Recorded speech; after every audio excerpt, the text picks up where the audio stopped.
Welcome to the Toronto Beer Podcast with me, Chris Schreier, and my wonderful co-host, Mandie Murphy. Hello.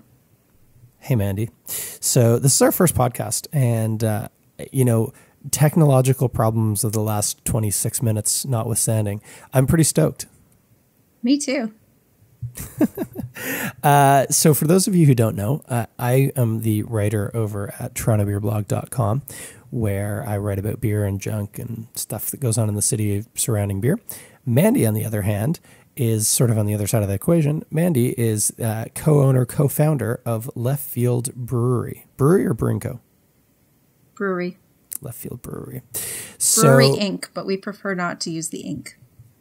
Yeah, don't dip your pen in the company ink. Is that what they say? Something like that. I think that's what they say. So I approached Mandie a couple weeks ago. And I approached Mandie drunk a couple of weeks ago because I was too nervous to ask her in person or sober to do this podcast with me. And she has kindly said yes. So that's why it's the two of us. I think this is going to be a really neat pairing because I think we're going to bring two really interesting voices to the equation. I think it'll be interesting for people to listen into the random conversations that you and I tend to have. So I'm looking forward to it too. I wonder if we're actually going to get to the end of our show notes because of that, but we'll see. So diving right in. So we're supposed to be talking about who we are, and I think we've kind of done that. Let's do this. Let's interview each other. I think that will be compelling. So I'm going to go first. Sounds like fun. I'm going to interview you. So how long have you been involved in the beverage alcohol industry? Oh man, on the spot. Let's see. I probably have been in the beverage alcohol industry since, I'm going to say somewhere around 2010, I think. Okay, so about 5 years. So really not that long, yeah. No, you're a baby. I think I've been writing a blog for about 5 years. That's crazy. Has it always been about beer? Yep. I didn't know that you had been writing it for that long. Look, we're learning things about each other already. Look at that. I'm making stuff up right now. It might only be 4 years. I'm not sure. I've kind of lost track. It feels like it's been a long time. That's the point. Okay. You co-founded Left Field Brewery with a guy you know, I'd say pretty well, right? Yeah, we're sort of know each other pretty well, I guess. You know each other biblically. Mandie started Left Field with her husband, Mark. How long have you and Mark been married? Oh, now you're really putting me on the spot. I haven't asked you the date of your anniversary or anything. It'll be, thank goodness, it'll be 7 years this August. What day in August? So you're asking me my anniversary. No, I just want to know. Maybe I'll send you a card. Mark and I have known each other, been together since 2001, so a very, very long time. That is a long time. That's quite a long time. Okay. Fun fact, we actually met first year university. We lived 2 doors down from each other. We discovered that we were both from the same hometown and we were living away. And we initially joked that we based our relationship on geographical convenience. Nice. And what was that hometown? Brampton. Oh, you guys are both from Brampton. How about that? And where were you going to school? Where was away? Brock University. I don't know where Brock. I didn't do the university thing. So in St. Catharines. Oh, okay. Okay, cool. Right on. So Mark was doing like finance or like accounting thing, right? Accounting. Yep. Super boring. And easy. Okay. Bringing home the bacon. What were you doing? I was a communications major. What? Communications. That was so good. Hilarious. It's because it's communication. Okay, your turn. You got to interview me now.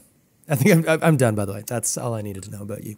Oh, no, wait. Left Field. So how long? It was completely about my relationship with Mark. That's great.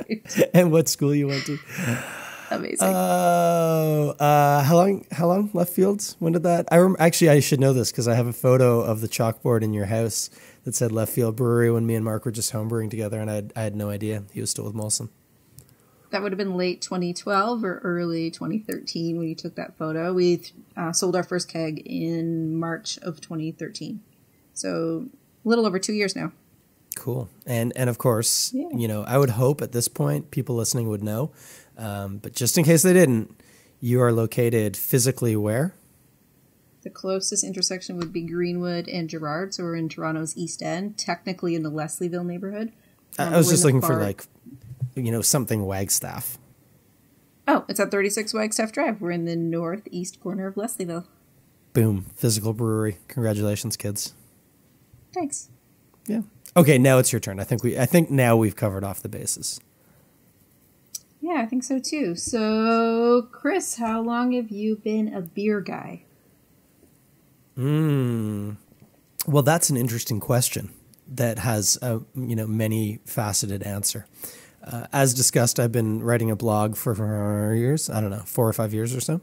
I actually started that blog not so much because I was interested in beer, but because when I do occasionally make money to add to my family's financial picture, it's generally doing web development. And I wanted to start messing around with WordPress as a content management system. And I thought the best way of doing that would be to start a blog. And I had to write about something I kind of knew about. So I chose beer because at that point I was working at Castro's Lounge. And I'd gotten to know a lot of the beer kind of scene people. So I thought it was a cool thing to do. And it was funny because I was using it as like a testing ground. So anytime I wanted to try something new, I would try it on the blog. And often that would, not have good results. It would break. But that was great. It was a really good testing ground, except then after about 3 months, I actually had people reading the blog. And so when I would break it and not be able to fix it for like a day, people would actually message me and tell me, "Oh, dude, the blog's down." And I'd be like, yeah, I knew that. Actually, I'm not even trying to fix it right now. And so I had to come up with a new solution and actually start tending to the blog, which was nice. I did a redesign on it at that point and actually kind of buckled down and sought out some opinions and started to write better. But my beer kind of connection goes even further back because, like I said, I was working at Castro's Lounge, which is a pretty cool beer bar. But even before that, my background's in cooking. So I always been a taster. I always consider what I'm consuming. So I've been interested in better beer and drinking good beer since my late teens, really early 20s. And what started that off? What got you into beer to begin with? Well, actually, it's funny. I grew up in Scarborough, and I would go to these parties, and people would be drinking Black Label, which I don't recommend. And partially because of teenage insecurity, I wanted to appear, refined and different. And partially because it's a form of protectionism where if you drink something really unusual, people generally won't take it. So you can safely kind of put it in the fridge and not have to worry about it. So I actually started drinking Moosehead. I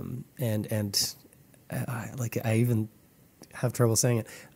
Alexander Keith's India Pale Ale. And which is funny because I'm drinking an IPA right now and it tastes different. But I was drinking those because none of my friends would touch them.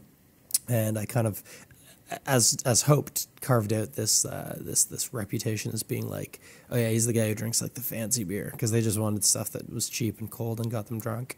So that's really where it started, was with Moosehead and Keith's. So that's where I started.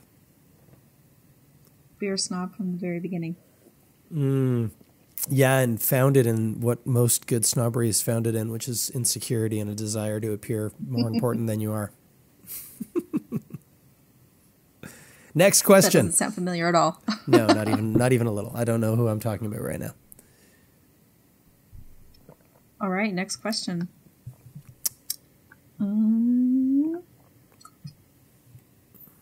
Maybe you could tell us a little bit more about some of your other beer ventures, because you seem to get around in the beer world, and I know you've worked on some other interesting things. So what are some of the more fun or interesting beer-related things you've done? I think probably for me the coolest or most interesting was all the stuff that I've done with Fred on the Edge, which is pretty wild. So that kind of was born. We would do these beer breaks, if people listening don't know. They're sort of on hiatus right now, but we're talking about trying to bring it back now on the morning show. But it started Canada Day 2012 maybe, or 2013. I did a post of places that you could buy beer on the holiday, which of course is all breweries because the LCB and the beer store are closed. But a whole whack of breweries would be open. So I made this really cool list, and I thought, man, I'm terrible at self-promotion, but I'm going to actually self-promote a little. And I'm going to send an email to like every major radio DJ in the city, because I know they all have like blogs and Twitter and stuff, and just be like, hey, I'm not looking for airtime, but do you want to tweet this or stick it on your blog or whatever? And I got effectively no response from like 98% of the emails I sent out, and I got a couple of like, yeah, that was cool, thanks, good link. But Fred messaged me right back and was like, hey man, that's a great article, and you really sound like you know about beer, like do you want to come in? And so I said, yeah, and I was all terrified and stuff, but I went in and we had a really good time talking, and he said, do you want to come in again next week? And I said, yep. So I was keen and showed up with beer. And so we did it 2 weeks, and he said at that point, his program manager was down with it, really liked what we were doing. So he said, keep coming out. So for like, I think a year and a half, every Friday, we would do a break on the radio, which was really cool because we were able to give a lot of really good exposure to really small breweries who, definitely couldn't afford, say, like the marketing budget that you would need to advertise on a station that size. And as well, I actually got to watch Fred kind of grow in his tastes and really become like a craft beer advocate, which is pretty cool. And he's still doing it. If you listen to him, he'll often reference some of the stuff he's been into, which is pretty cool. So that was really wild. That was a fantastic segment. I remember when you featured one of our beers on the beer break, and I remember getting phone calls and emails and tweets, and it was just a flurry of activity that day because it was the type of exposure we wouldn't have otherwise had. It was really, really cool. And I remember listening actually every Friday on my drive home from work. I was commuting in from Mississauga at the time, commuting into Toronto, and I remember listening to Fred sort of explore beer as well and grow every week. It was pretty cool. Next question. I don't know. What else do I have here? I don't know. We can move on if you want. Yeah, I don't know. Unless there's something else you want to get in there. Things people should know about me. What else should people know about you? I'm wearing nice socks right now. Thank you. I like my beard too. Mark, Mandie's husband, was trying to grow his beard long, but he didn't have it. He couldn't do it, so he's gone back to a trim beard. Oh, I beg to differ. I would beg to differ on that. He had quite a long beard. It's nothing compared to a Chris Schreier beard, but it was really getting up there. And was that he promised that? He promised what? Promised that the beard would be shaved once we started brewing in our own brewery, or once we opened the doors to the brewery. So it was a little bit of a vague promise, because we started brewing in February, but we did these pop-up shops throughout March and April, and he didn't make it to the end of April before he shaved off the beard. It was getting pretty warm in the brewery, and I don't think he was willing to stick it out throughout the summer, so he just took the pop-up shops as the doors are open, even though we weren't fully open. So it was a little bit ambiguous, but he had no Chris Schreier beard, but it was pretty long. Yeah, it's all relative, I guess. Yeah. Yeah. I never really went beard to beard with him, but he was getting a bit of a billy goat going. Okay, show notes say, what are we drinking? I noticed that you were drinking what I'm going to guess. Can I guess? Oh, please do. Yeah. I'm going to guess that was a Sinha Stout because it was dark.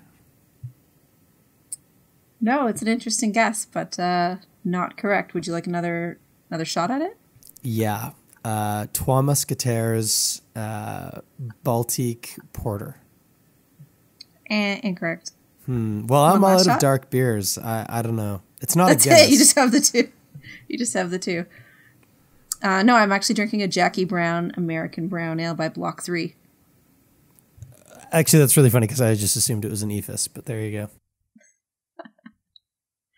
No way. Can't drink your own beer all the time. It's just one of the brewers happened to pop by the brewery on the weekend. It was complete chaos, and I didn't even get the chance really to say hello, but he was kind enough to leave some beers behind for us, and so that's what I brought home with me tonight. That does sound fantastic. I'm trying to think. It's delicious. I always get Block 3 and Beyond the Pale confused. Beyond the Pale's Ottawa, Block 3 is like St. Jacobs or whatever.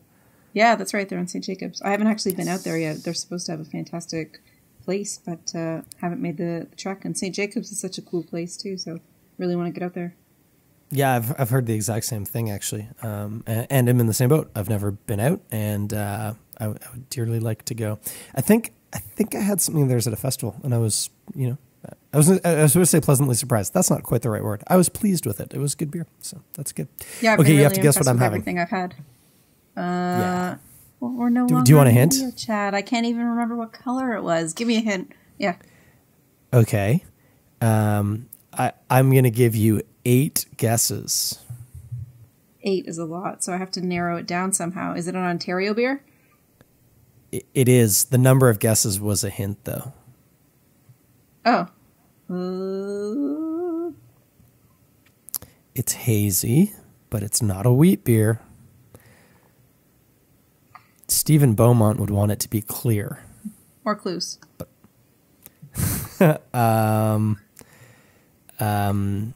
Brewery of the Year 2 years in a row.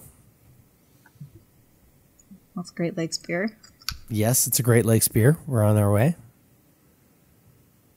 And you're giving me 8 guesses. 8 guesses. I don't want to games. Let's be honest. Get in a fight about this. You're 8. It's Octopus Wants to Fight IPA. Haha. See, 8 Awesome. guesses. It's delicious. Yeah, it's very, very good. I have a thrust for later in the show, which is my all-time favorite IPA of theirs. But the Octopus is a pretty good one. Not gonna lie. It's pretty tasty. Thanks, Mike Lackey. That's a good beer. Well, that's fun. Do you have something on deck? See, look at me on the baseball tonight. This is amazing. Are you just doing that on account of me? I don't think I am. I think it's subconscious. So, do you have something on deck, though? Yeah, I have a couple of options. I actually have 2 Block 3 beers here in front of me. So the other is their brown ale. I probably should have gone in the other direction, start with the least hoppy beer and moved along to the American brown ale. It just sounded so delicious, so I started there. I know how that is. I also have a whole leaf or something like that, Saison from Amsterdam, which I'm pretty stoked on. I've had, I think, 12 of them so far. They're pretty delicious. Not tonight. I haven't had 12 tonight. Tonight? Yeah, that would explain our technological difficulties earlier in the night. It's all coming together. I can't connect. We had some trouble connecting, but we've got it sorted out now. Surprisingly, thanks to Facebook, of all places, is providing our audio link up tonight. So I'm going to dedicate this first inaugural episode to Mark Zuckerberg, who I bet he's in California. He probably drinks some pretty good beer. I think he's listening to us right now. I assume you mean like on this podcast as in like everybody else listening to it right now, but you might actually mean like right now as we're recording, and that's exactly what I meant. Yeah, that's possible. I'll put that out there. Zuck, if you're listening in right now, I want you to make my lights flicker. No, nothing. I don't think. No. So either he's keeping it low or he's not listening. So that's okay. Well, it's for Mark Zuckerberg tonight anyway. And I'm going to jump ahead in the show notes here because that's a really good segue into the tasting that I'm doing this weekend at Castro's. Assuming this goes out in time. If this doesn't go out in time, I'm just going to edit this part out. So I'm going to pretend like it's going out in time and say I'm doing a tasting of Californian beers at Castro's Lounge this Saturday at 3:30 p.m. And I'm actually pretty stoked for this one. I've had, well, actually, I just found out today that 2 of the beers I was kind of banking on getting, I'm not getting. And that's sort of the difficulty dealing with Californian beers. But I'm going to make it work. I'm going to figure some stuff out. But at least one of them I've never had before. So that's exciting. That's the Anderson Valley Heelch O Hops Double IPA. So I've got that sitting in a box in my room right now. So that's going to be pretty cool. You say you've been to California for beer-related shenanigans. Is that so? I have. I was very, very lucky a few years back to get the opportunity to go to the Craft Brewers Conference. It was my first Craft Brewers Conference in San Francisco, and it was an eye-opening, absolutely incredible, insane experience. At the time, I was working for the wine company that I was with. It's now Constellation Brands, but at the time it was Vincor. And as part of my portfolio, I was managing a cider brand. And I made a case as part of my training and development plan that cider and craft beer were pretty much interchangeable. And that as part of my development and training, I should be sent to this craft beer conference with my husband, who at the time was in brewing school. So wasn't that big of a secret that we were hoping to go somewhere with craft beer. And yeah, I was sent out to the conference as part of my job, and San Francisco was incredible. It was amazing. I'd actually never been to the west coast of the U.S. and beer was it was something there that I had never experienced here. And there were some awesome things going on in beer here in Ontario, but just to visit places like the Toronado Pub and 21st Amendment and some of the beers you got to taste at the conference, it was incredible. Was there like one beer that to this day kind of was like a high watermark? Oh, that's really funny. I might have just used a word from the show notes, but anyway. Yeah, actually, the beer that really stands out in my mind at the time, I was actually just starting to really get into craft beer, and I really loved sour beers. I loved more fruit forward beers, and I was really into dark beers. But I hadn't really ventured too much into different Belgian styles. And for me, 21st Amendment's Monk's Blood was life-changing. It was incredible. I got to taste some really cool stuff by Russian River. Was able to drink Pliny the Elder fresh, and it was, oh my goodness, it was amazing. And some of these beers they were styles that I hadn't really experienced before, because I was sort of that new to craft beer. And it gave me a whole new idea about what beer could taste like, and a whole new appreciation for beer. It was amazing. That's crazy. I think I went to California when I was like an infant, and I haven't been back since. So no craft beer from California for Chris. That said, I do enjoy the Californian beers that are available in the province. You know, Sierra Nevada Pale. Yeah, there are some fantastic examples. Can you divulge any of the other beers that will be included in the tasting, or is it a surprise? Nope, I can do that. It's on Facebook. So, thanks for checking the event. I invited you to earlier today that I, took 15 minutes out of my busy schedule to put together. That's nice. This is honestly my first time in front of the computer since you sent it. Okay. Anyway. Go on, tell me. Or I'll just check it out if you don't want to tell. Yeah, we should. Yeah. No, I think we're okay. Heelch O'Hops, that's the Anderson Valley I mentioned, which looks promising, double IPA. So stoked for that. Sierra Nevada Pale Ale, which of course is that's a foundation. That's a bedrock kind of beer, and I've had a variety of times, so that's good. But we'll have that. And then another two that. I was saying to a guy actually on Facebook today that, these aren't beers that are necessarily going to kind of blow the minds of, the indoctrinated or the converts like ourselves. But they're really important beers, I think, for people sort of outside of the sort of, really dedicated experience to have. So that's Anchor Brewing, both the Steam beer and the Liberty Ale. Steam has such a huge, interesting story attached to it with the history. And, the history of the brewery specifically, and also then history of brewing in California. And Liberty is maybe a little bit less noteworthy, but no less delicious. And also, Liberty was one of the early sort of American-style IPAs, so it's got some pretty significant stuff. But I don't want to give away too much here, because you can come Saturday, 3:30 p.m. Castro's Lounge. It's $30. You get 6 samples, and the other two, I'm not even going to say what I thought they were going to be, because I don't want people to be like, "Oh, I wish it was those things." But if you know what's happening with California beers in Ontario right now, you can probably guess. But we're going to figure it out. It might end up, I might kind of end up having to cheat and maybe do like a Californian influence beer or something like that. But we'll get 2 pretty cool beers to fill it out. So 6 awesome beers, $30. And it's funny, I unlike some tastings that I've done, I actually encourage sharing. So if you want to come out with a friend and just split the beers, hey, go ahead. I'm down with that. I like having more people and more chatter, and not so concerned about who drinks what. So come on out. No RSVP necessary. Just show up and we'll drink some beer. So Mandie, are you going to come? That sounds like a really good time. I'd like to get out there. I'll be working I'll be working the retail shop at the brewery, or actually I should say I'll be working the bottle shop and the tap room at the brewery. But if I could sneak away, I'd love to. Yeah, that was good use of properly branded terms. I like that. I knew you couldn't come, by the way. I knew you were busy. So I was just trying to make you feel guilty. You could just cut the error. I've been hammering it into everyone's heads. It's not a retail. It's bottle shop and tap room. And then I mess it up. Bottle shop and tap room. What's the inspiration behind that? Well, so I mean, I'm not being critical at all here. I am a word guy. I think words are very important, and I nitpick with people with words. So I'm not nitpicking you here. It's I'm okay. actually just curious. I do the very same thing. So we were doing a canning day with Sessions Craft Canning recently, and on the bottom of the cans you print your date code, right? Like packaged on.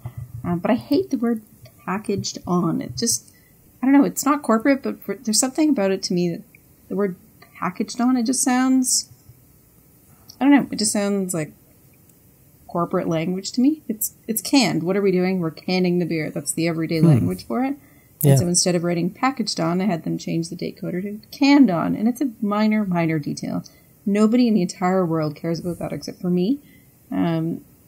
But we changed it, and then I think a few of the other Sessions Craft Canning clients have since changed it as well, because it's just more natural everyday speak. And for me, the retail shop just doesn't, I don't know, it's just unnecessary jargon, and it's a bottle shop and a tap room, and that's what we want to call it. So I think it's all about consistency and finding the right words that fit your personality. Yeah, and I mean, it's not like you called it like home base or something like that.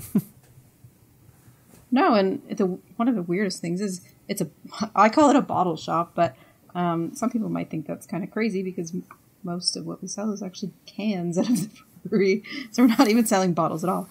I just like the casual sounding language of bottle shop instead of retail. I think bottle shop as well is sort of it alludes to the more kind of privatized model. Like people in BC talk about, I'm going to go to the bottle shop. That's sort of normal language. And so I think even though, like you say, I mean, it's cans, but you do sell some bottles, and they're beautiful bottles.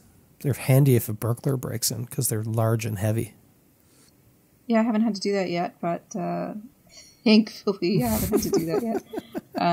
But yeah, we like them very much, and we're excited to be using them. They're pretty, and the 750 milliliters is a nice size for sharing. So, and they're swing tops, which has this really nice Dutch appeal.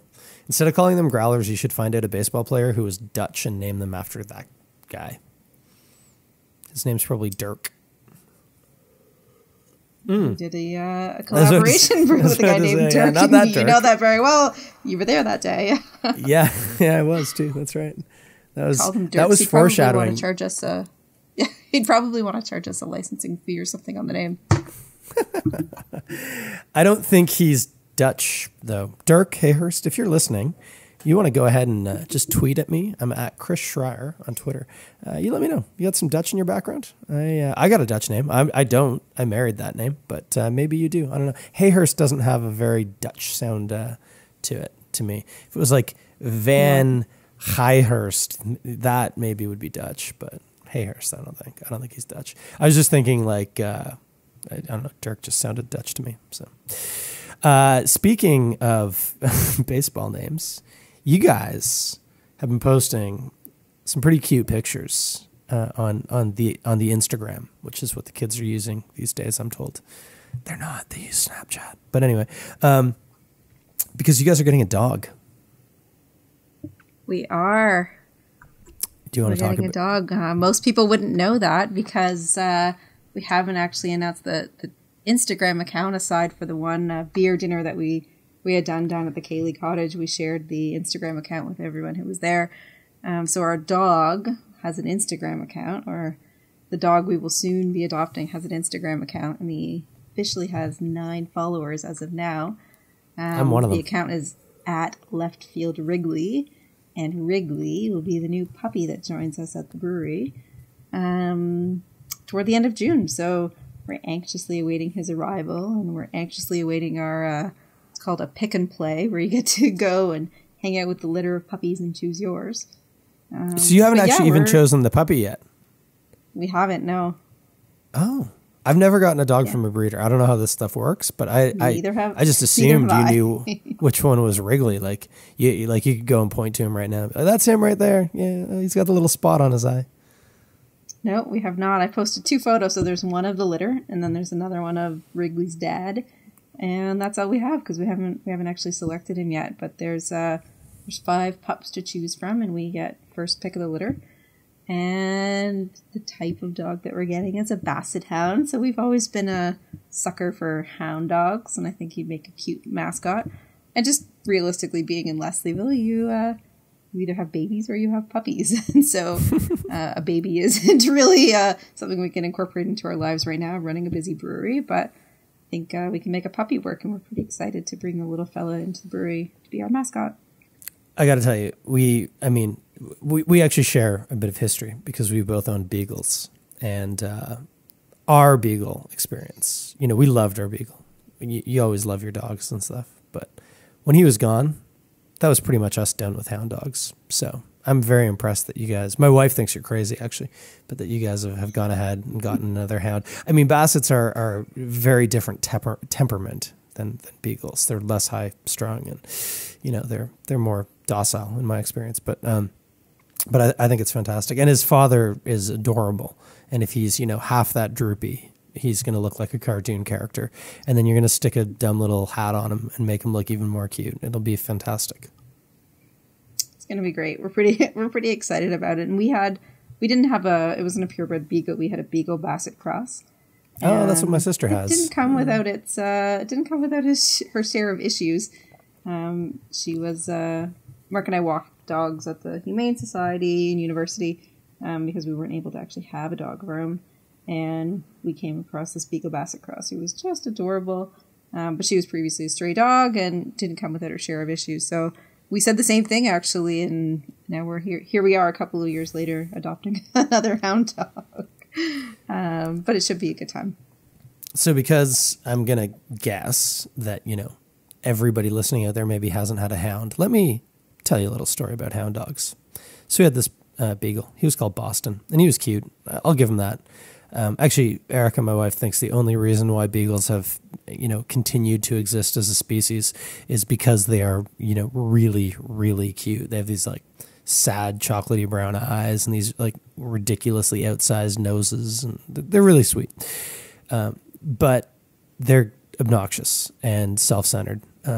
And people talk about how cats are assholes, but beagles could teach cats a lesson, I think. So for instance, one day, we were actually, I think my buddy was living with us at the time. Anyway, my best friend was around, and we were having dinner, and we were making pita pizzas. And if you've never had a pita pizza, I will say you should be eating pita pizzas. They're wonderful, and you can make yours your way. You don't want pineapple on there? That's cool. You don't put pineapple on. It's yours. Make it however you want. But anyway, we were eating pita pizzas, and they were delicious.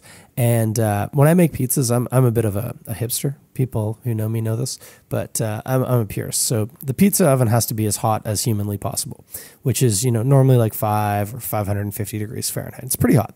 And so we'd put these pizzas in, these pita pizzas, and they got a lot of cheese on them. And cheese is cheese is like edible napalm, really, when it's hot.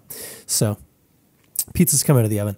And my buddy, he wasn't used to the dog at all. And he had a dog growing up who was this border collie. And, border collies, they're smart, and they love you, and they want to do good for you. They don't want you to hate them. Beagles have none of that. They might love you, but that'll be based on, them getting stuff from you. So he wasn't used to this kind of dog.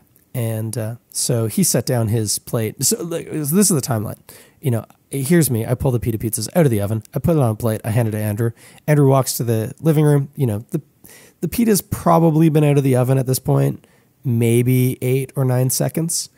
And he set the plate down on the coffee table, and Boston, the beagle, just grabbed one of the pita pizzas and like started trying to eat it. So for one, the pita pizza, way too big physically for him to eat. He's going to have to pull it apart because it's too big for him to swallow. Add to that it's just come out of a 550 degree Fahrenheit oven. So it's probably, if it's not 550 itself, it's pretty close, right? And it's topped with cheese, which is quite sticky at that temperature. But he went for it and he didn't drop it. In fact, I think when he realized how much damage it was going to do to his body, he decided just to try and get it down faster. And so, and on top of that, my buddy Andrew's yelling at him, like swearing at him, calling him out, for taking the pita pizza. Because I think Andrew was pretty excited about eating it. But while Boston was trying to choke down this large piece of food that he couldn't physically fit down, that was literally blistering the inside of his mouth and throat, he was yelping like he was being hit because it was hurting him so bad, but he didn't drop it because he really wanted the pita pizza. So he ate the whole thing. And then he was really sad for about a day and a half, and we just laughed at him. We were like, no, you're an asshole. You deserve that. Andrew doesn't forgive you for that. He still hasn't. Andrew, my buddy, still has not forgiven that dog for eating that pizza like 9 years ago. He's still angry. This hound dog moment brought to you by the Toronto Humane Society, full of pit bulls and hound dogs that nobody wants. But they're just so cute. I can't tell you how many moments like that we had with Spice, who's our Beagle Basset cross. Entire, whole chickens, whole cakes, a tub of margarine. She learned to open the fridge so she could get more tubs of margarine. She would just eat everything in sight. But at the end of the day, they're just so cute, and those eyes and those ears, they'll get you every time. My sister's Basset ate 4 pounds of margarine one time, which begs the question, what the hell are you doing with 4 pounds of margarine in your fridge? That's just me. I'm a butter guy, but yeah, she ate 4 pounds. Concern. That's a lot. That's a lot of hydrogenated vegetable oil in one location. I'm already having sort of nightmares or some panics around Wrigley getting into spent grain or dry grain or yeast. Garbages at the brewery or yeast. And so we'll need to take some extra precautions to make sure he's not getting into those areas of the space because that could be a real nightmare. You guys should get a cat too. You could have a cat and a dog. Yeah, we would love a cat. We're sort of all cat people at the brewery as well, so I wouldn't rule it out. But for now, Wrigley's gonna be the star of the show. That's amazing. What would you name a cat? Would you name it Juicy Fruit? Funny reference, but probably not. I'm sure we'd come up with something great. I don't know. I don't have a name on the top of my head. Juicy Fruit. That was amazing. Okay, talk to the listeners at home. I have to go get a beer.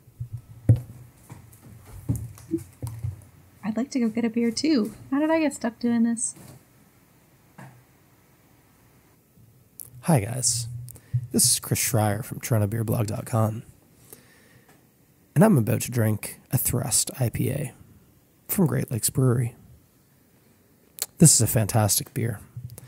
As I mentioned earlier in the show, probably my favorite IPA from the Great Lakes Brewing Company. No, pardon me, just Great Lakes Brewery. I always do that. I always want them to be the Great Lakes Brewing Company, but they're not. That's not their name. Let's call them by their name.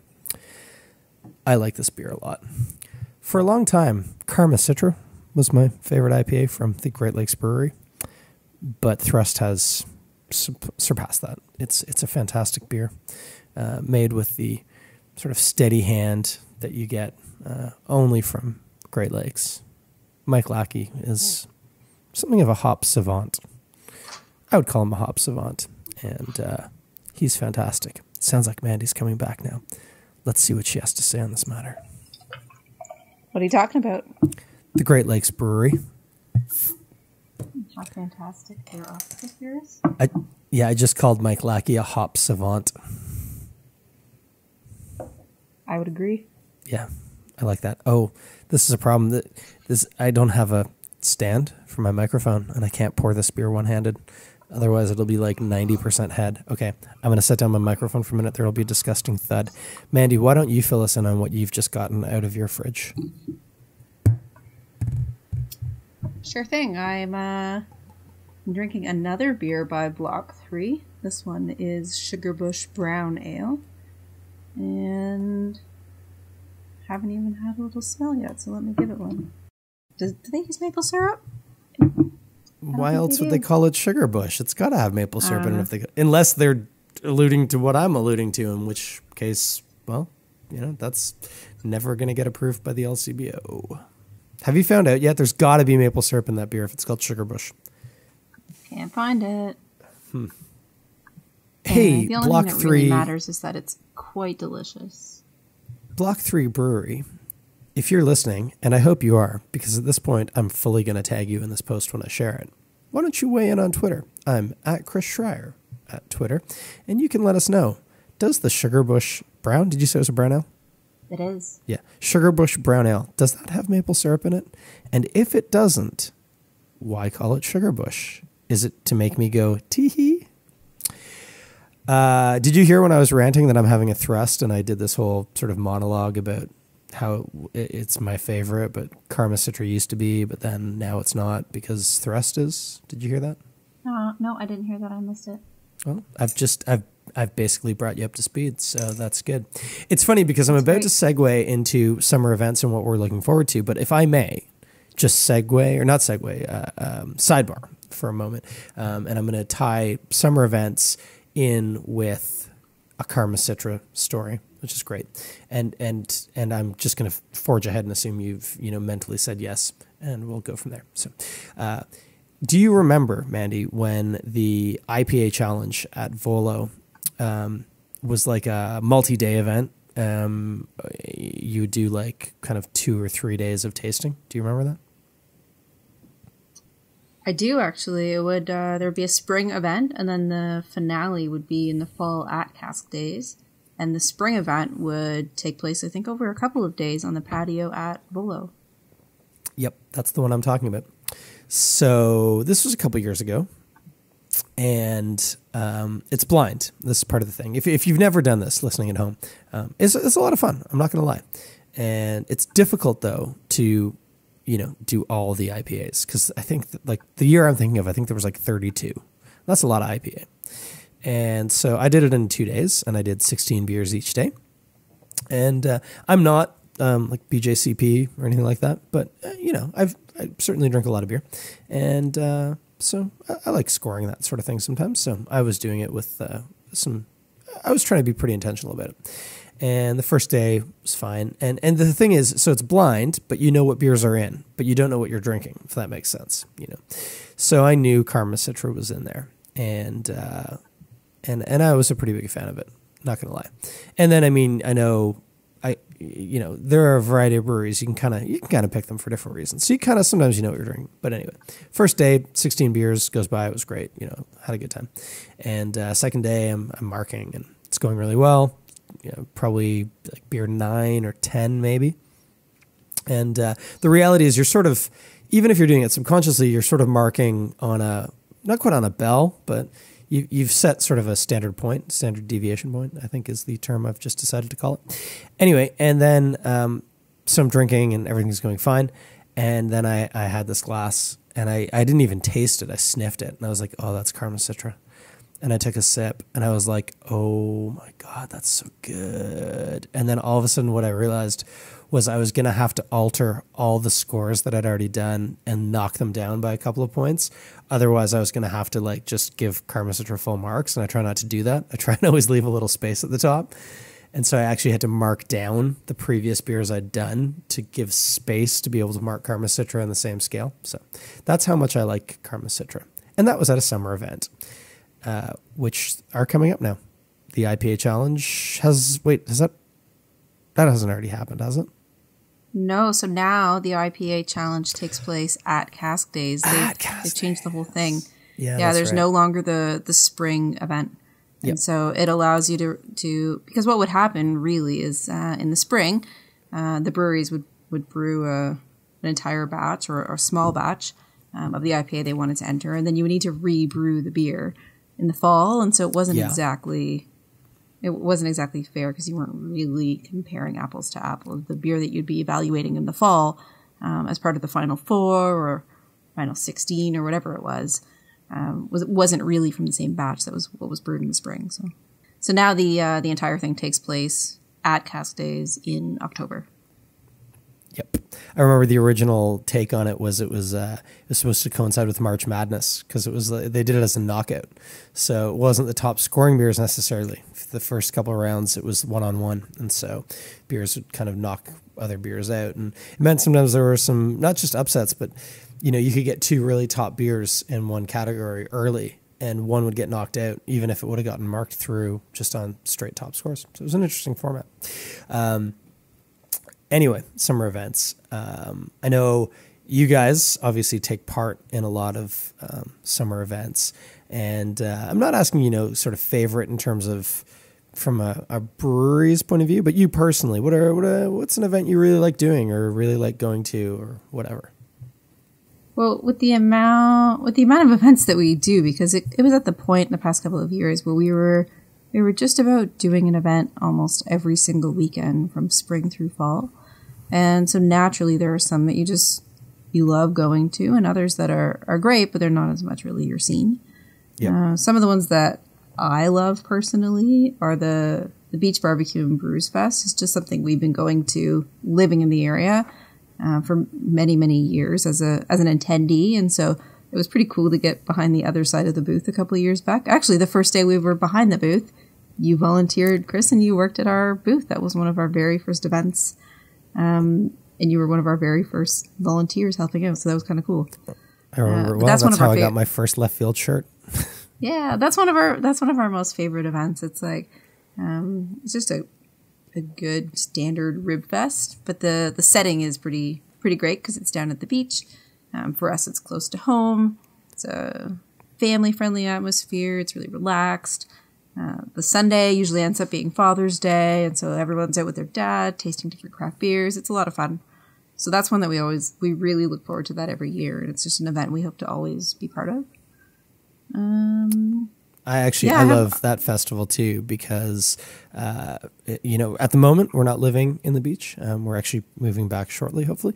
But that was an event that we could walk to, which for a craft beer event that's a pretty big deal that I could walk to the event. And so we would walk the kids over, in the strollers, and it's great. Like my boy Ben can't get near the lake without actually getting in it. So we would just wear like boardies and stuff, and we would normally show up soaking wet and covered in sand and just hang out and dry out. And especially now, in early years, and not for anything they were doing wrong, but just the way legislation was, they had to have the beer garden. But now they fence it in and the whole thing's licensed. And so you can get your beer and just walk around and see the vendors and talk to the rib guys and stuff like that. It's a pretty cool atmosphere. And it's funny, I mean, for the area, it's not something you get any other way. It's a really cool event. I like it a lot. And we'll be back, hanging out this year for sure. I love it. The other thing that I love about that event is that it's not just it's not really a craft beer event. There's craft beer at the event, but it's really about the music and the park itself and the neighborhood and the food. And so it's kind of cool that it's also a craft beer event, and people who wouldn't otherwise be attending beer festivals sort of come out to that one. And they're really just there like for the ribs and the food and the music. And by chance, they end up getting the opportunity to try all these great craft beers. And I think it's one of those events that really opens people's eyes to craft beer who wouldn't necessarily otherwise be exploring it. So I love it for that reason too. Yeah, totally. I remember, like, as you say, I worked the booth with you guys that one shift, and, you get a lot of the guys who come up and are, like, well, what do you have that tastes like blue? Like, well, not really anything, but why don't you try this? This is EFIS. It's with your smoky, delicious ribs, probably going to work pretty well. What do you think? And you can kind of... Instead of like trying to be like, we have this thing that's just like that thing that you like, but instead go in and be like, we have nothing even remotely like what you like, but we have these other things, and you probably never tried them before. Have a try. And you always get guys who are like, well, either like, that's not beer, I don't like that, or like, oh, that's I don't know what that is, but it's actually not bad. And it's pretty cool to see people kind of have their eyes opened or their palates opened, where it's an interesting way to reach people, like you said. I think it's a pretty cool event. I love too that, I mean, so if you don't know it, it's run by the people who do Toronto Festival of Beer, and it's Toronto Festival of Beer Spring Session, and so on and so forth. And they're very open and obviously supportive of sort of craft brewing and the craft beer scene. But certainly if you go to Toronto Festival of Beer, it's just beer, period, so everybody's there. And, the guys who have a lot of money and, a lot of people certainly can kind of pull up the tractor trailers and unload the pop-up beach volleyball set, complete with, smoke show, bikini-clad women to play beach volleyball. But you don't get that at the beach barbecue and beer fest. It's much more chill, a lot more laid back, and I think it's really cool. So I'm personally looking forward again, and it's funny this one because I know there are some people kind of moaning about it, but I really dug Session last year at Yonge and Dundas. A lot of people thought it was too public or too central or difficult, or I don't know what all the complaints were, but I thought as an attendee, it was a fantastic event, and it's a great time of year. I think part of it is I remember the year that it was at Witchwood Barns and it rained and it was so gross and sweaty and humid and sticky, and I was just miserable. Last year at Young and Us. That was miserable. On the other side of the booth, I could tell you that was miserable as well. It was so hot and so miserable just because of the heat and the humidity. I don't have terribly fond memories of that just because of the weather. I think that was probably my least favorite beer event that I've probably ever been to. And I thought when I was leaving the house, it had just stopped raining. And it had rained. It had been like torrential kind of downpour. And I thought, well, when it rains like that, the temperature drops. I mean, it doesn't get cold, but it was like 30-11 or something before I went out. I thought, well, it'll be, down into the 20s. And but it'll be muddy, and I don't want mud all up my legs. So I thought, I'll just wear a pair of jeans and a pair of shoes. Big mistake, because you get there, and it's maybe hotter, except now the ground is saturated, and so the sun's beating down. So all this water is evaporating. So on top of the fact that you're sweating like mad, and it's like 100% relative humidity, you also have like water evaporating out of the soil directly up your pant legs. So it was like, I was just sweaty and gross. It was horrible. But the beers were good, so that was nice. And like I say, Yonge and Dundas last year, it was during the World Cup, so we went up and watched one of the matches between the sessions, and I really liked it. I also pleasingly photobombed a picture of Tom Green showing a photo he took that I photobombed, which I felt pretty proud of. That was a bucket list thing for me. That could be pretty satisfying, I would think. Yeah, I'm pretty happy with that photo, actually, and his response too when he realized what I'd done. He was impressed. I think he can be a bit hard to read, but he seemed pretty impressed. So I was pretty happy with that. What else are you guys up to that you're stoked for this summer? We're not doing as many festivals and events this year as we've done in previous years. There are a lot to choose from. There are a ton of festivals and events to choose from, and many on sort of overlapping weekends. One that we would never ever miss that I love, and I wish would have the opportunity to be on the other side of the booth for it, would be the Roundhouse Craft Beer Fest that Steam Whistle puts on. It's all OCB breweries.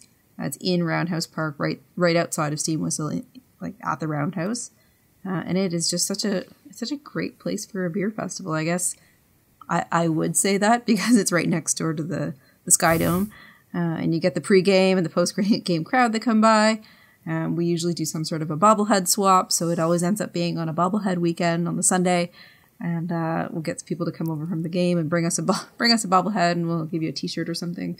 We have a really good time with it. It's just such a good crowd, a good venue. And Steam Whistle, the team down there is awesome, and they put on a really, really well organized festival. If you're looking at it from our side of the booth. They take really good care of the vendors, and they make sure everyone has a really good time. Can I make a rather embarrassing confession here? What's that? You've never been. I was just going to say, have you ever been? I've never been. Never been. Oh, I love Steam Whistle. I love Steam Whistle. I work with them a lot on stuff. We do, I promote stuff for them because they do really good events. And I've promoted the festival, both the winter and summer ones.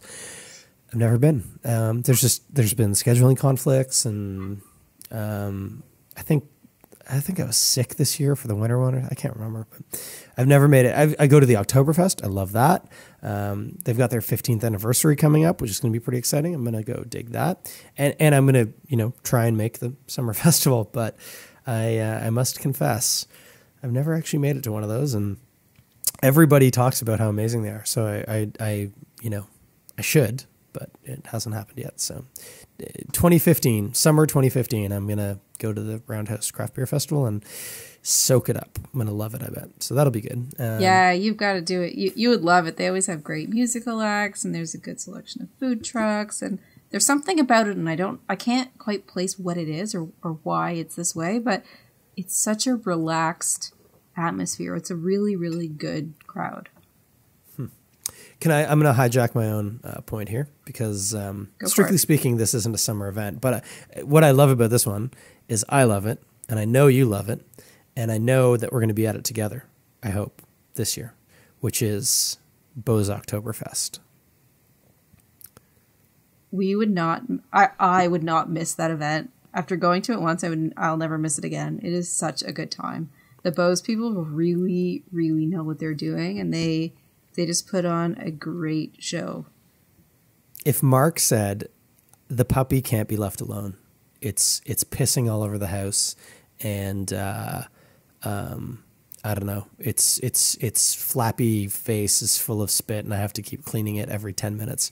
We can't go to Oktoberfest. Would you just say, that's fine, I'm just going to roll out there with Schreier? Sure. Yeah, it's sort of a tradition now. Isn't that what we do? It's a good time. Yeah. I just wouldn't miss it. No, absolutely not. Last year, I went out, as I have for, I think, 3 years in a row, and camped. You got to camp. I know. So this is part of it. Beau's does this amazing job. You can get shuttle buses from Montreal, Cornwall, or Ottawa, which means that you can stay in dignified, respectable hotels that, probably have showers and amenities. But you can camp right next to the festival for free, which is beneficial in two very different ways. On the one hand, you don't have like a 40-minute school bus ride with varying but predominantly very drunk people. You can just walk to where you're sleeping, which is a bonus. And you guys and me have got the code cracked where you actually just sleep in your vehicle. Don't worry about a tent. Your vehicle's watertight. Just sleep in that. And then the other thing is, because it's so close, you can do things like I did, which is, head back for a nap. That mid-afternoon nap is clutch. Or like last year, it was kind of rainy, kind of gray. I wasn't kind of feeling it at the end of the first night. But I really wanted to hear Joel Plaskett. But I didn't really want to be in the crowd.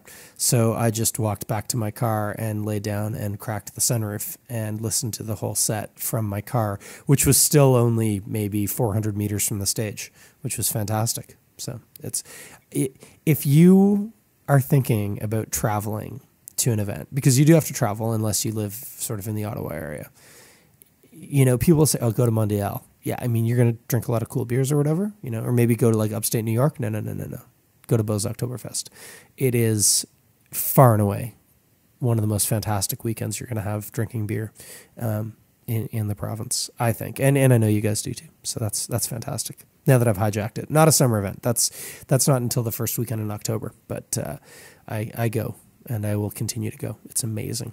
So yeah, it's on the must-do list for us every year for events. And the best thing about that, from my side of it, is it's not work. We're just attending as guests, and it's a lot of fun. It's really fun being on the other side of the booth, pouring beers, talking to people, sharing your products, sharing your brand. But going to Beau's Oktoberfest, you get to see it from the other side, and you can really appreciate, having been on the other side of the booth, just the amount of work that goes into it and how much attention they pay to detail. It's fantastic. And sleeping in the delivery van is pretty fun too. You're raised off the ground, and it's October, so it's pretty cold, but you're nice and toasty. Yeah, it's a good time. Let's. We're already kind of running long, but we're gonna edit this down a bit. There's a piece already missing, so that's fine. But let's get political. Let's. Are we gonna go there? Are we doing this? Yeah, in 2 weeks it might not be as relevant. So sure, we can always throw it away. So. Yeah. Yeah, it's better to get it out now. So, hey, do you know what I want to do? What do you want to do, Chris? I want to make Toronto the computer hardware production center of the world. That's a great idea. How are you going to do that? Well, I'm not entirely sure. And I know Okay. we've got some big hurdles, predominantly China and Taiwan, which is or isn't part of China, depending on how you split that. But I think we can do it. I think the first thing we need to do is just decide we're going to do it. I think that's a really good first step. Setting goals is pretty important.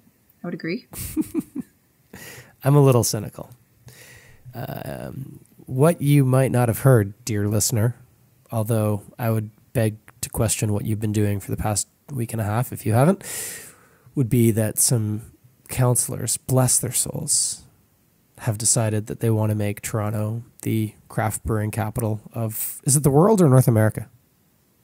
I think it's the world. I think they said world. That's just getting... Well, I mean, to be fair, the craft brewing capital of the world right now is in North America. So if we were to take the North American title, we would, by proxy, take the world title. So I guess I'll give them that. Sorry, I was gonna nitpick on that, but I'm not. Do you want to do the tech on this? Fill in the story. Yeah, sure thing. So very recently, Councillor Layton and Councillor Perks had both announced that they believe that Toronto could be the craft beer capital of the world, and that they wanted to sort of lead the charge in raising this as an action item at council and getting the rest of Toronto City Council on board for us to get there. What wasn't raised at council were I think very many ideas around how we could actually make that happen. But I think the next step or the takeaway was really just to get council's alignment on setting that as a goal for ourselves as a city, and is creating a task force to get there. And I think it went over well. That just happened this past week. Do you know anything else about where it actually landed at the end of the council meeting? Yeah. I did. I thought. I don't know. I got the link you sent me. I think it was approved. I think it was approved. Item. Yeah, and yeah. I think it was like nearly unanimous. Like I think Mamalidi was the only one who objected. Yes, you're right. Mamalidi was the only one who objected to that. I mean, because it's beer, so you know yeah, the other main nice detractor. Goal. People love craft beer. If you use the words craft beer in, I think recent. Anytime it's come up in the press recently, any articles relating to beer or craft beer seem to get a lot of traffic and a lot of impressions, and so that'll be great for their numbers. But it'll be interesting to see if anything actually is made of this, because there's a long way to go, I think, for Toronto to become the craft beer capital of the world, or of North America, or of the country. Fair, yeah. There are all kinds of issues, and there's all kinds of red tape at Toronto City Hall, and with particularly zoning, I think, is one of the biggest barriers and issues for Toronto breweries really taking off in a way they're able to. And when I say that, I mean one of the biggest issues that Toronto breweries face that's actually within the control of municipal politics. I think some of our barriers are a lot larger than that, and that really relates to beverage alcohol regulation in Ontario. Yep. I was going to point out that I would, posit that retail would probably be the biggest barrier. But as you note, as far as Toronto is concerned, zoning is an issue that they deal with, and so they could do that. Here's my thing. Okay, so my cynical, obviously humorous analogy at the beginning applies here, because I bet Councillor Layton drinks craft beer. I'm not so sure about Perks, but I bet he's at least, I bet he's in the zone. By the way, Councillor Layton, Councillor Perks, if either of you are listening right now, I'm very impressed, and I would invite you to reply to this directly to me. You can hit me on Twitter at Chris Schreier. I don't know why I keep doing this. I feel like I'm like running a commercial, but hit me on Twitter. We'll talk. Sounds a little like you are. I've also extended an open invite to both Councillor Layton, Councillor Perks, as well as my own councillor, Mary Margaret McMahon, and the councillor in which our brewery is located. So Councillor Paula Fletcher to have any or all of them attend just a regular Saturday at the brewery, and be happy to take them through a tour and talk about some of the municipal issues we faced in getting up and running, and even some of the issues we continue to face today. But so this is my thing exactly. I think it's great that there's goodwill and that they want to do something. My suspicion is that when it comes to the difficulties that would inhibit Toronto from becoming the craft beer capital of the world, they probably wouldn't know their ass from their elbow, and they really need to reach out here. And so it's great that they've done this goodwill offer, but now they need to back it up by actually sitting down with, I would even like to say, a wide cross section of the craft brewing scene. So, easy to reach out to the Ontario craft brewers, and certainly they've had skin in the game for a long time. They know a lot of the issues, and that's good. But, there are definitely people, I think, who probably have some unique perspectives. I think of course, our friend Jason over at Indie Ale House, who it would be fair to say is opinionated. And he's the kind of guy I think that could maybe be a real asset in this sort of a process. So I think it's great that they've made this step forward. I really doubt that they even have a concept of what they've proposed with this statement. It's just sort of a nice thing to say because, as you say, craft beer, it's hot and you can attract some votes that way. I guess we don't have to worry about votes for a while, but you can attract some goodwill that way, even if you have no idea how you might actually execute your plan. So I think now's the time they can reach out, and it would be great. I know it's funny actually. So obviously in the beach, our councillor's Mary Margaret McMahon as well, and she's certainly been very good to work with. I know a couple of really successful stories of people reaching out to her. So that bodes well. And I know she's your counselor where you guys live, and I've seen her actually at Cayley Cottage, which bodes well. Great place for craft beer.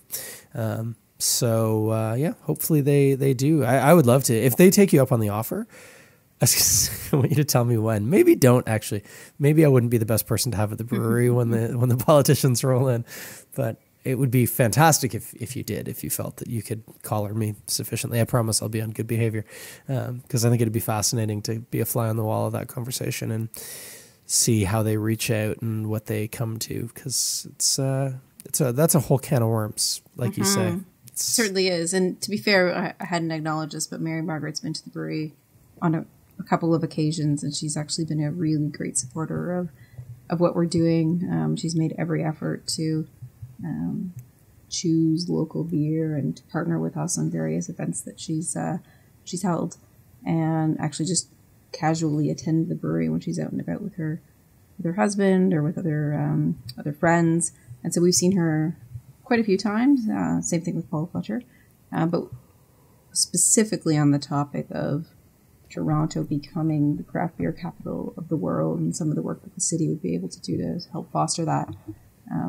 We haven't actually had a lot of those conversations with either of the councillors, and especially not with Councillor Layton or Councillor Perks. But it was a fun process building a brewery, and there's all kinds of roadblocks that you encounter along the way that are sort of just really unnecessary red tape, and that are related to zoning that could be easy fixes. And so I guess what I see is that the action item that was raised at council was adopted, and so it sounds like the next steps on this are for I guess a task force to get together and look at ways for establishing a craft beer culinary trail or an ale trail sort of thing throughout Toronto. And then the other, I guess, major initiative that looks like it may come out of it is just establishing ways to help reduce barriers for creating new breweries or creating new beer manufacturing facilities in the city. And I would have all kinds of great feedback to feed into that. So I'll be looking for ways to do that. It sounds like a very nice idea, and it may be quite a bit of a lofty goal, considering that our biggest challenges are really around the regulatory retail environment. But there are definitely little things that can be done within the city of Toronto and within municipal politics to help improve the situation for small breweries who want to get started in one of the largest markets in North America. You know what I think would be fantastic? And this is wishful thinking, I think. I mean, it'd be great if council got on board and was game to help out with zoning bylaws and stuff like that. But I think it'd be amazing if Toronto city councillors, through this process, could reach out to small brewers and learn a bit more about what's been tabled in terms of provincial legislation and the, sort of quote unquote loosening of beer sales in the province. And so, I mean, obviously I'm on record as thinking that this is stupid and a terrible solution. And I think a lot of the optimism that people have coming out of it is pie in the sky kind of stuff. And to be as bitter and cynical as I am, we're screwed for at least 10 to 12 years unless we elect a different government who will come in and sort of slash and burn everything, which might also not be the right solution. But it would be very interesting, I think, if through, not the kind of discourse that I prefer, but measured, sort of calm discourse, some councillors and maybe most councillors could be brought on board to understand that maybe the biggest barrier is the retail environment, and that while they can't directly impact that through legislation of their own, they could certainly become advocates at the provincial level. MPPs, pardon me, they listen to their voters, their constituents. That's a tough word too, but certainly if a councillor points out that they have heard widely from their people that this is a problem, and particularly if it's a councillor who's maybe done a lot of homework and done a lot of the sort of rubber to the ground kind of looking into breweries and meeting with people, that might actually have a lot of sway, and that could be hope cause for optimism. But again, I think that's wishful thinking. I think they want to sort of slap each other on the back and take some cool photos pulling beer out of taproom handles. But that's, again, just bitter, cynical thought. So I noted in the show notes, one of the problems, and again, this is a bit more municipal, was a brewery story out of Virginia, where a brewery wanted to open not just a brewery and taproom, but they wanted to open a proper farm brewery that was going to grow, barley, probably not all the barley they needed, but certainly was going to grow barley for the beers and hops and, adjunct ingredients and stuff. But it was shut down by local opposition. And the main argument seemed to be increased traffic on the road, which is funny. It's saying you don't want tourism, but that's neither here nor there. And also the possibility for intoxication, which of course does come from breweries. And as well, they noted that there was a winery in the area where intoxication had become a problem. But it was shut down. Now, it was shut down because the owner, or the main partner or whoever in the organization, decided to pull it, saw enough opposition that they said, we're not going to fight this. We're just going to, this isn't the right place. This isn't the right time. We're going to pull back, reassess, and try again in a different spot. But to me, reading this story, and with sort of this craft beer capital of the world thing, it's insane, but it's also something that breweries here deal with, and bars. Maybe, I don't know, because I probably have more experience in bars than breweries, I'm familiar with it through the bar context. But this idea of, it's not even like NIMBYism. It's just people are like, I just don't want that near me. They feel inconvenienced or whatever, and it's a real problem. And that is something city council could kind of work to amend, where the individual has, I don't want to say less sway, because I dig democracy, but it's amazing what like 3 really loud, obnoxious people can do in terms of completely hobbling a really viable, valuable community business. Well, just my thinking. Did you guys have any problems like zoning or neighbors? You don't have to point fingers at neighbors, but you know what I mean? That sort of thing. Yeah, I'm not totally sure I wanted to go there in the podcast, but I have a pretty hot burning issue right now that is exactly what you're describing. Maybe I'll just talk freely about it, then we can talk about how to edit it as we go. Sure. So as we decided to build it, or when we decided to build a brewery on Wagstaff, we recognized that the brewery Wagstaff is essentially, even though it's called Wagstaff Drive, it's really, in all senses of the word, a laneway. Like we're in people's backyards, and for those who haven't been to the brewery, the best way to describe it is really a laneway. Like our brewery is steps from people's back parking. And I could throw a baseball into their windows. Like we're just that close, and I can't throw a baseball very far. And so when we initially set out to build a brewery on Wagstaff, we recognized that we were quite close to people's homes, and that not everybody is necessarily as keen for a craft brewery to be right in their backyards as we may be. And so we went door to door, knocked on doors, gave out our business cards, gave out our cell phone numbers, and just let neighbors know what we were doing, wanted them to hear it first from us. I made up some laminated no parking signs and gave it out to every single neighbor who backed onto Wagstaff, just in recognizing that there's going to be additional traffic into the laneway, and that not everyone would necessarily appreciate it. So trying to just be a good neighbor right off the bat and be conscious of that. And we've been really welcomed with open arms. We threw an open house in the brewery when we took over the lease last February. It was just a big, gigantic warehouse, basically, that had been untouched for many, many years, just to show off our I guess, pre-construction space before we broke ground. And we were welcomed with open arms. We expected about 400, 500, 600 people over the course of 6 hours, and we ended up finishing the day with about 1,600 people coming through the brewery that day.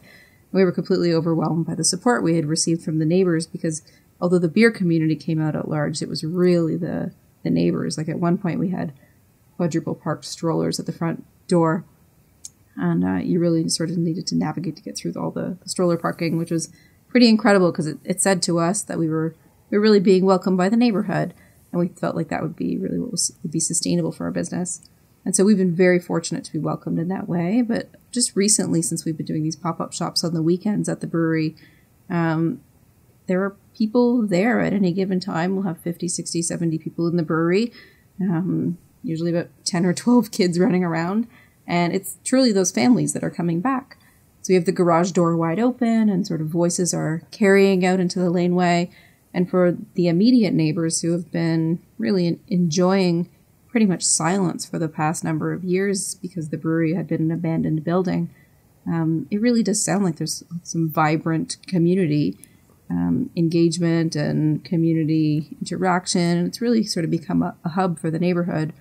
And that those voices and the sound of dogs and kids and people talking, in fairness, is carrying into their backyards. And so we've started to receive some complaints from the very immediate neighbors. And these are the very same people who welcomed us with open arms, but now their backyard Saturdays are a little noisier than what they had been last year and in previous summers. And so it's an issue we're dealing with in conjunction with the counselor, but it's a tricky one because on one hand, we're revitalizing a laneway, and we've just created 10 jobs in 3 months, and these are good manufacturing jobs, and the use of the building was intended to be a manufacturing use. And I know condo proposals had been rejected and rejected and rejected on the site on which we're on.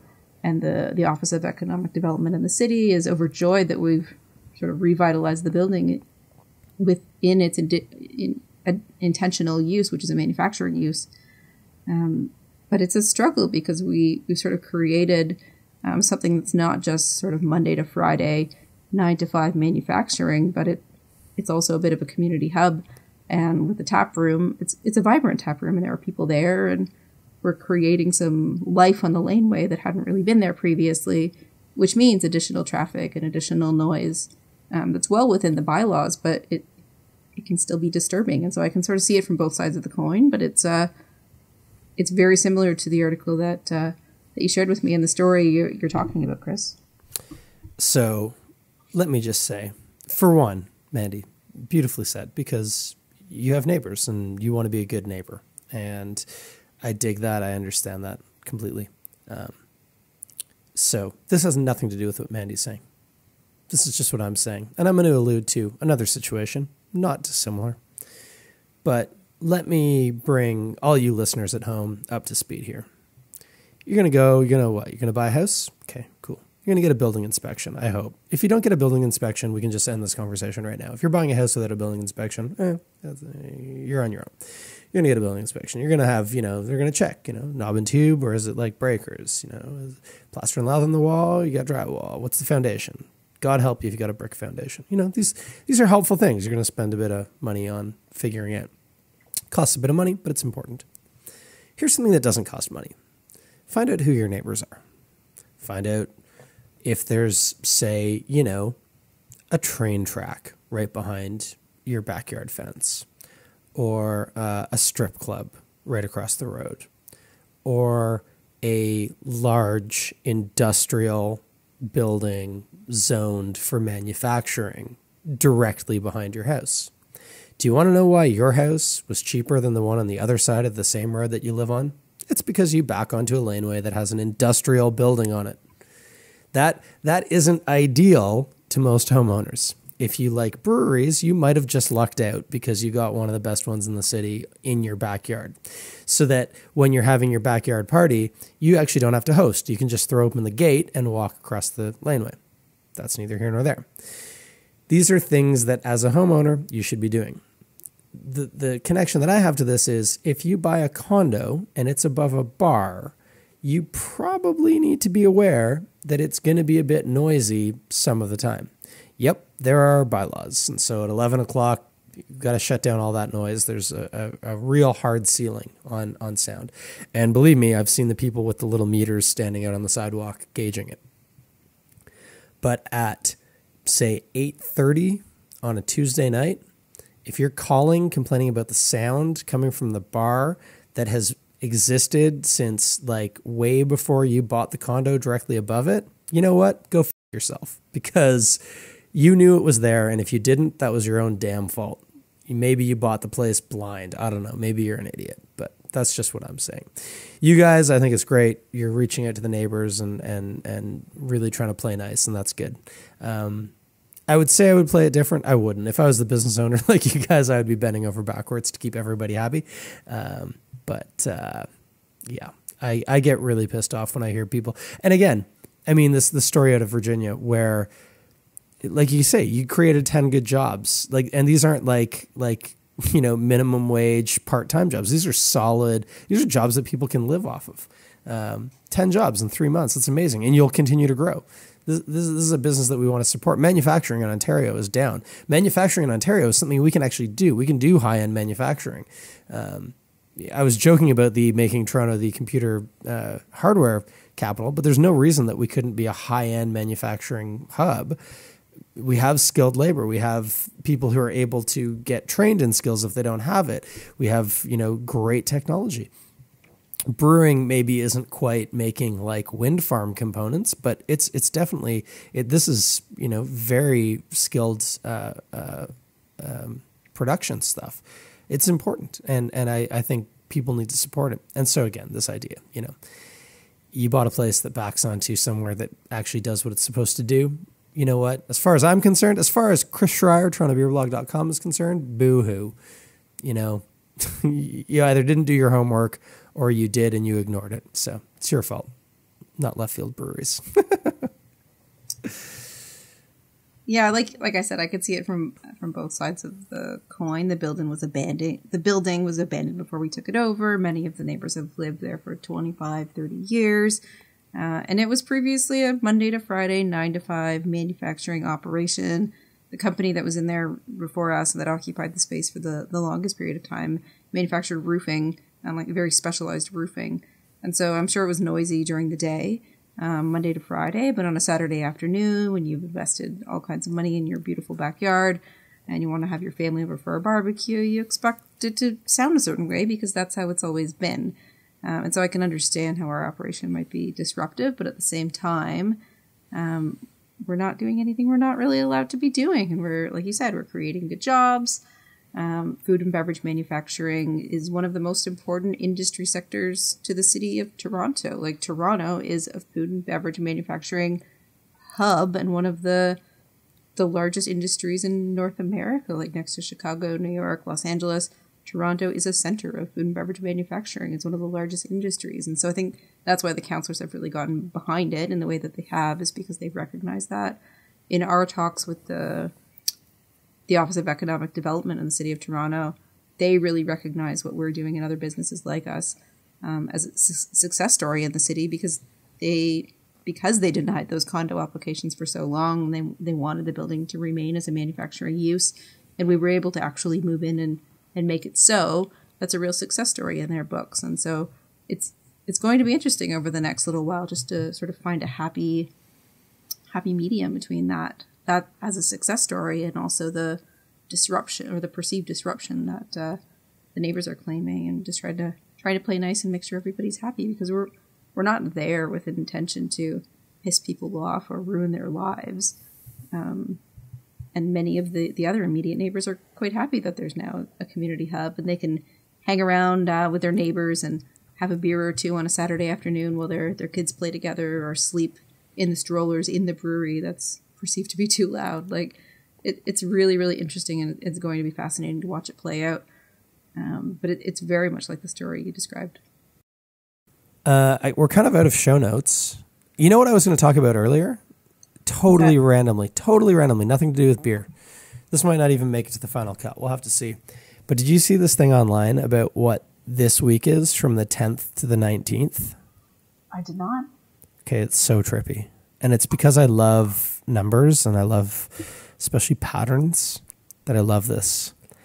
Every day from... It's a palindrome. It's a numerical palindrome. I did see this. If you do month, day, year, which I actually dislike, so I don't know why I'm so excited about the numerical palindrome here, because it's utilizing a dating system I dislike. I'm a day, month, year kind of guy. Likewise, month always has to be in the middle. It's just, we're working up. It just makes sense. It doesn't make sense the other way. I don't get it. We don't go 10 column, unit column, 100 column. No, we go unit, 10, 100,000, so on and so forth. But why do we omit this logic with dates? But anyway, I digress. Because in North America, we do use month, day, year, for better or worse. Yes, from the 11th. I think it's just a Canadian thing, isn't it? No. I think in the U.S. they tend to have the month in the middle. No, because when was September 11th? It was 9/11. They go month, day, too. I think that just sounds catchy. I think generally, I may be wrong, but I think generally the Americans put the date in the middle. If you're an American and you're listening, I'm at Chris Schreier. No, but seriously, if you're an American, let us know. How do you do it? Do you do month, day, year, or day, month, year? Or like, I don't know, maybe you go year, month, day. That I could handle year, month, day. At least it follows the same logic, but in reverse. Mm-hmm. That makes sense to me too. I could deal with that. But anyway, yeah. So we're in palindrome time. That hasn't happened since, I guess, April 2014. And of course, it'll happen in June 2016. Actually, it's not that big of a deal. It's not that unique, actually. It actually pretty much happens every year, I think. Someone was just paying attention today. Yeah, I guess that's what it was. Hey, Mandie, thanks for doing this. Thank you. This has been a lot of fun. I'm glad you think it's been fun. I think it's been fun, too. I can't wait to edit this up and hear how it sounds. It's going to be dope. And I think that's it. This will be the out. Thanks for listening, Toronto. This is the first ever Toronto Beer Podcast. Talk to you soon.